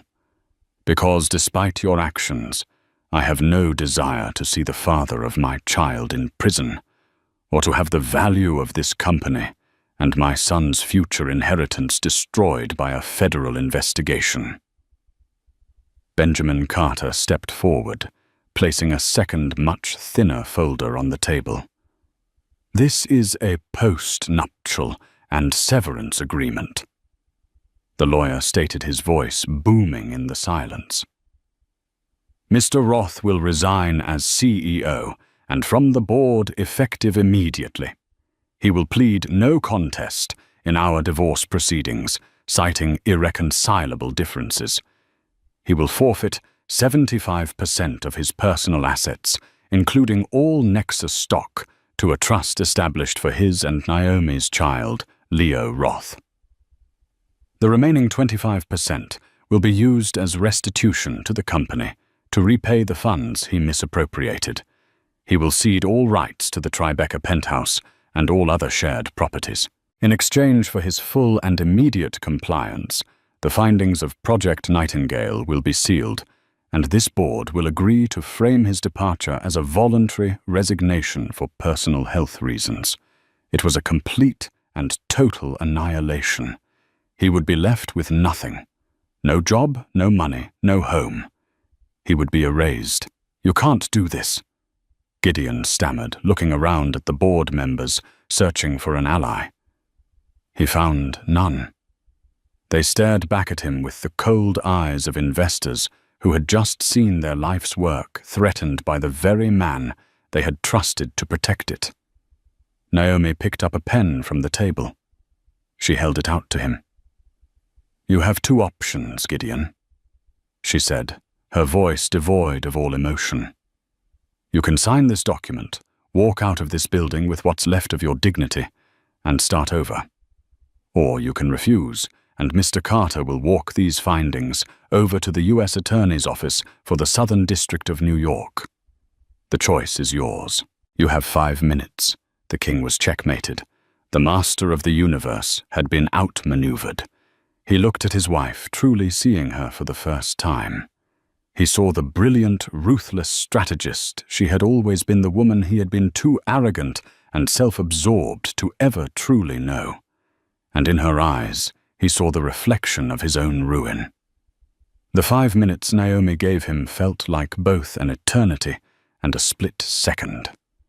Gideon's mind raced through 1,000 possibilities, 1,000 arguments and threats. But they all dissolved against the granite wall of her preparation. Every escape route was blocked. Every countermove had been anticipated. He was trapped in a cage of his own making, and she held the only key which she had no intention of using. He looked at the pen she held out to him. It was a simple black fountain pen. He had given it to her on their first anniversary, a symbol of the life they were supposed to write together. Now it was the instrument of his undoing. With a shaking hand he took the pen. The weight of it felt immense.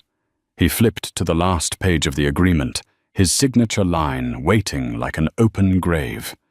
He could hear the frantic beating of his own heart, the only sound in the suffocating silence of the Olympus room. He signed his name, the name that had once been a hallmark of power and success. The ink looked black like poison on the crisp white page. He had just signed away his entire world. Benjamin Carter took the document, reviewed the signature, and gave Naomi a curt nod. It was done. A press release announcing your resignation for health reasons will be distributed in 1 hour. Naomi said, her voice now that of a CEO addressing a dismissed employee. Your corporate accounts and access have already been suspended. A security detail will escort you to your office to collect your personal belongings. You have 15 minutes. After that, they will escort you from the building. She didn't wait for a reply. She turned, and without a single backward glance, walked out of the Olympus room, her lawyer following in her wake.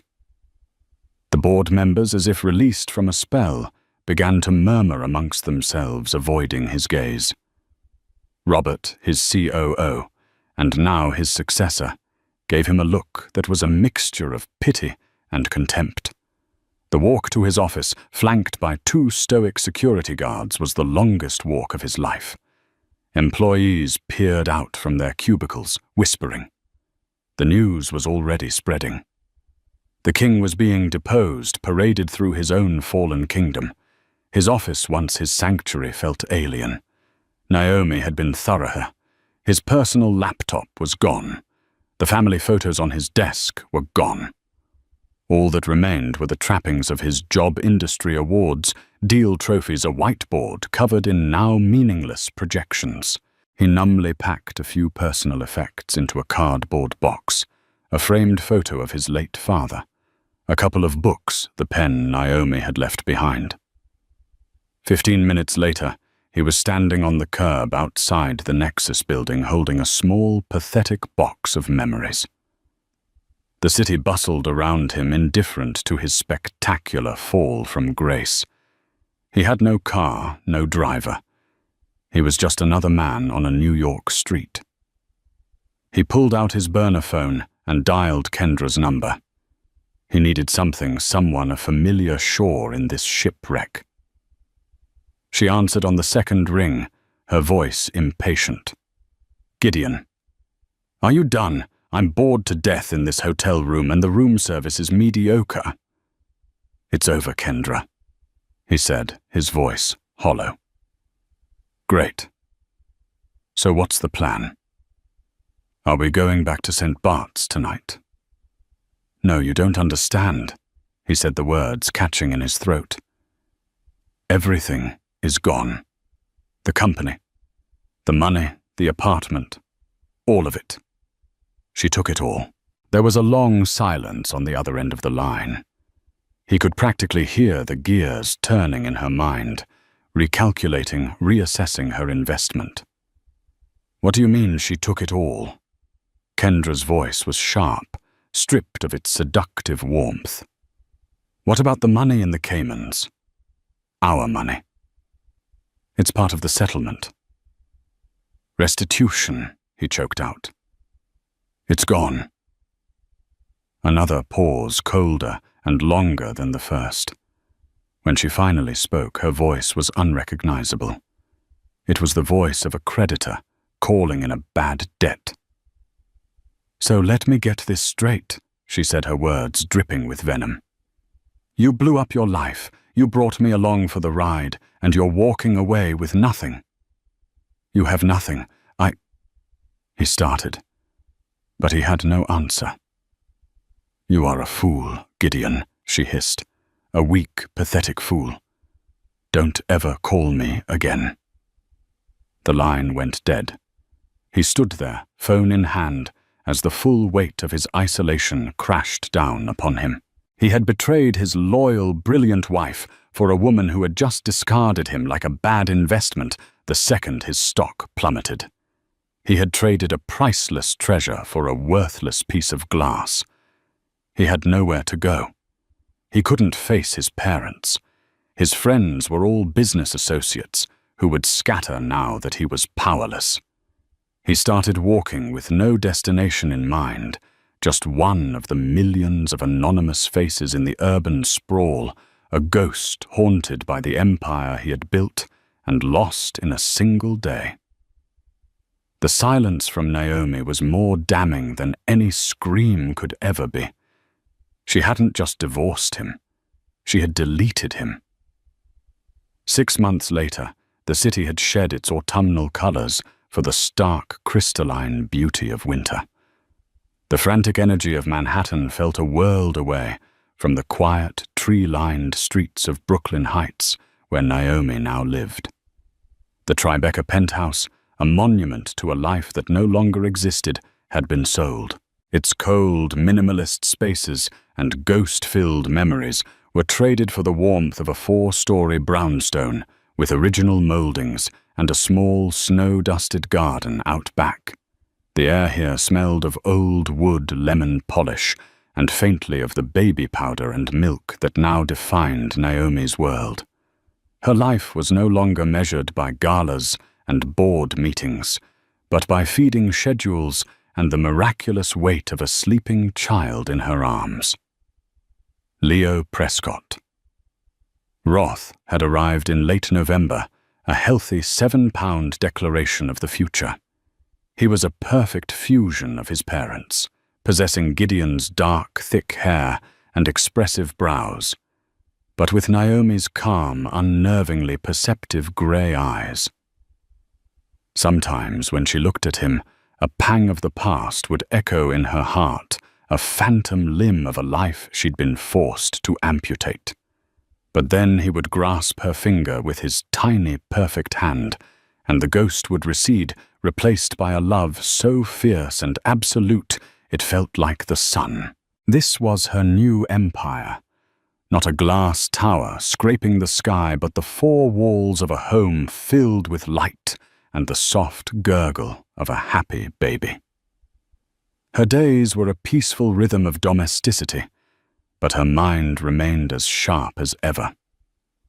She managed the Leo Roth Trust with the same quiet precision she had used to dismantle Gideon's life.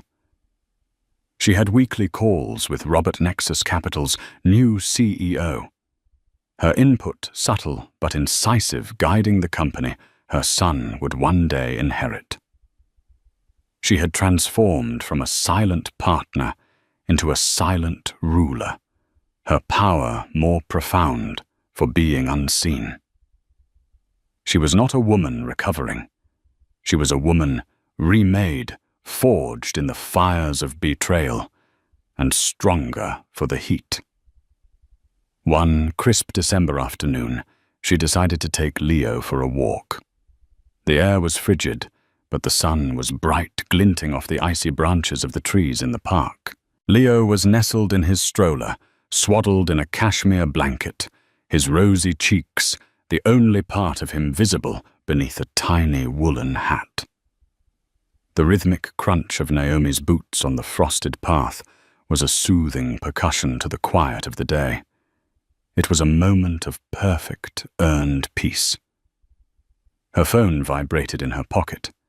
She glanced at the screen, expecting it to be her mother, or perhaps Benjamin Carter, with a quarterly update. Instead, the screen showed a blocked, unknown number. Her first instinct was to ignore it, to dismiss it as a telemarketer intruding on her sanctuary. But something, a flicker of intuition, as cold and sharp as the winter air, made her pause. She stopped the stroller by a wrought-iron bench overlooking the East River and answered her voice neutral. "Hello." A moment of static-filled silence, then a voice hesitant and rough, as if it hadn't been used for some time. "Naomi." Her breath caught in her throat. Her hand tightened on the handle of the stroller. The voice was an echo from a buried life stripped of its familiar timbre of command and arrogance, but it was unmistakably his. It was Gideon. She said nothing, her silence a shield. "Naomi." "Are you there?" he asked, a note of desperation creeping in. She finally found her voice, the words emerging colder than she intended. "What do you want, Gideon?" A ragged exhale on the other end of the line. I heard about the baby." He said the words tumbling out, as if he'd rehearsed them 1,000 times. "I saw a picture. A friend of a friend. They sent it to me. He's beautiful now."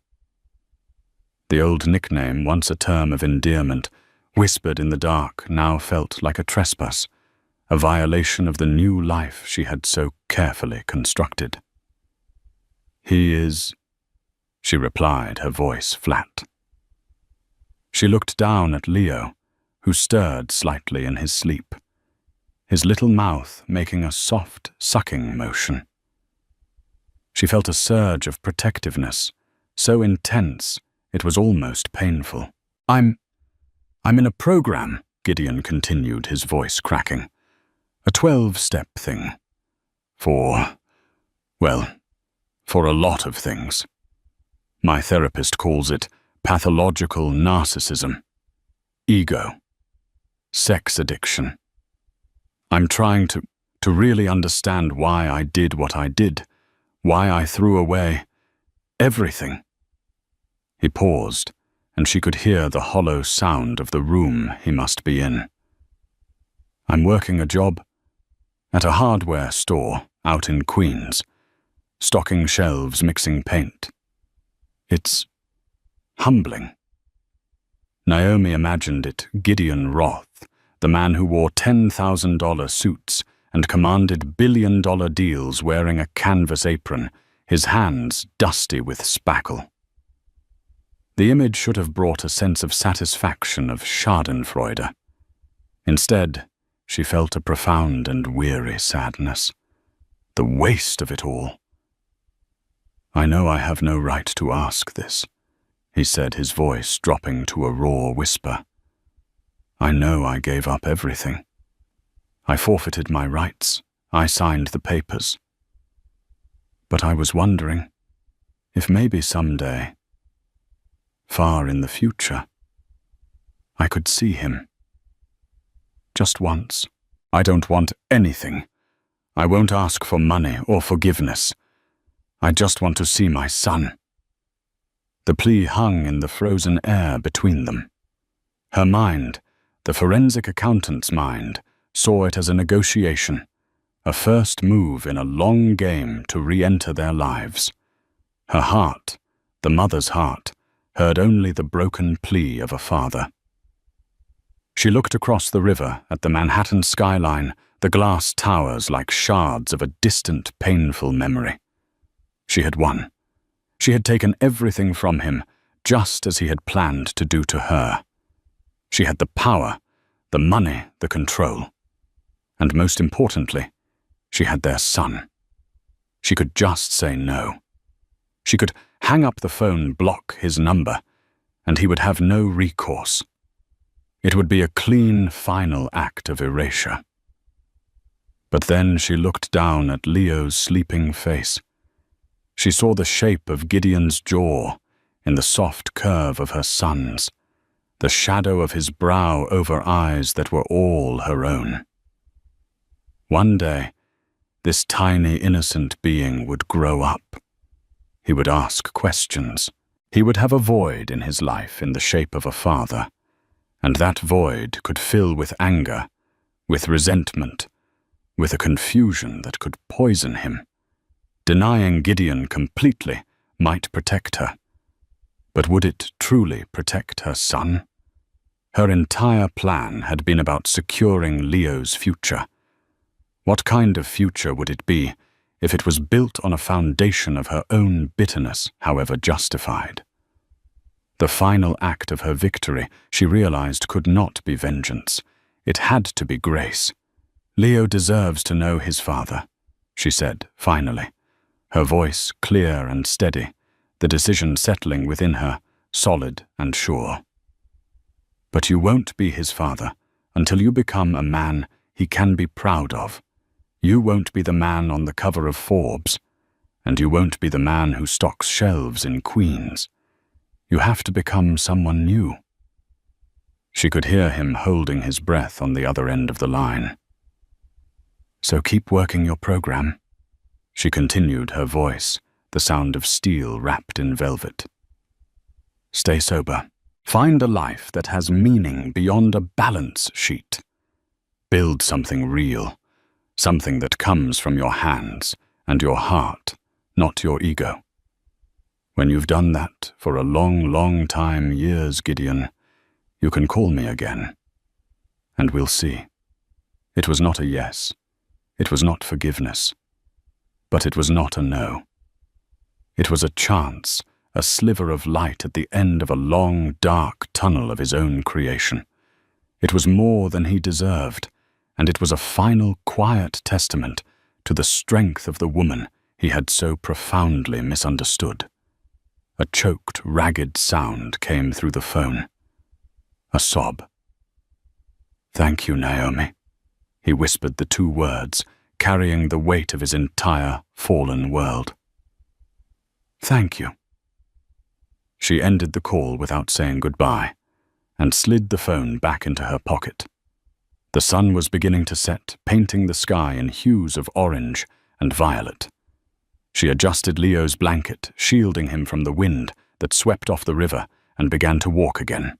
The path ahead was bathed in the golden light of the fading day. She was no longer Naomi Roth, the millionaire's wife. Nor was she simply Naomi Prescott, the forensic accountant. She was Naomi, a mother, the architect of a new life, a survivor who had faced the ultimate betrayal and had not only weathered the storm, but had emerged commanding the winds. Her past was settled. Her future and her son's was just beginning. The story of Gideon and Naomi Roth is a chilling reminder that the quietest people in the room are often the most powerful. It's a story about the devastating consequences of arrogance and a testament to the unbreakable strength of a woman who was pushed to the edge and decided to build a new world from the rubble of her old one. Gideon thought he was escaping a gilded cage, only to discover he had been living with a brilliant lioness who knew the value of patience and the art of the perfect trap.